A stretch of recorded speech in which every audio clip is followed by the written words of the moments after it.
चार दिन के रूसल गौरा खिड़की पखाड़ है। चार दिन के रूसल गौरा खिड़की पखाड़ है। जो हेलिया हो गौरा नैहरवा के बाट है। जो हेलिया हो गौरा नैहरवा के बाट है।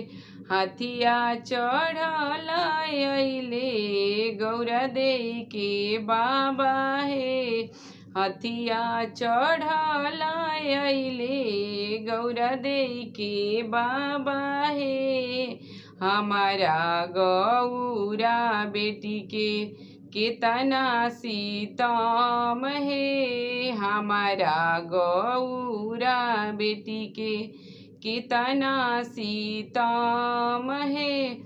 इहो सीतमवा बाबा आमा से जन कही है।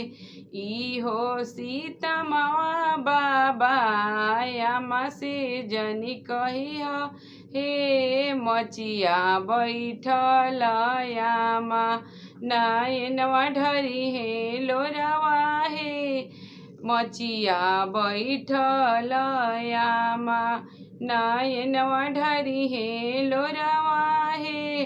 चार दिन की रूसल गौरा खिड़की पखाड़ है। चार दिन की रूसल गौरा खिड़की पखाड़ है। जो हेलिया हो गौरा नैहरवा की बाट है। जो हेलिया हो गौरा नैहरवा की बाट है।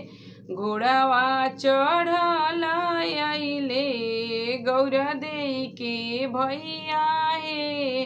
घोड़ावा चढ़ल अइले गौरा देई के भैया है।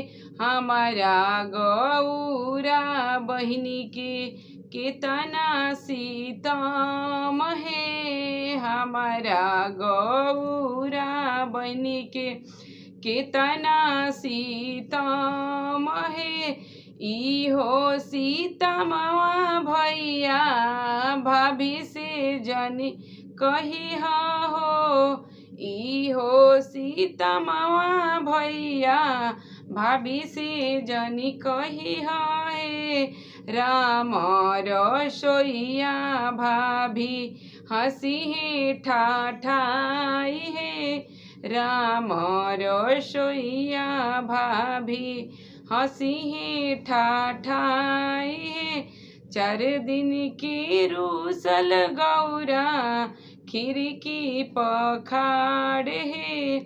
चार दिन की रूसल गौरा खिड़की पखाड़ है। जो हेलिया हो गौरा नैहरवा की बाट है। जो हेलिया हो गौरा नैहरवा की बाट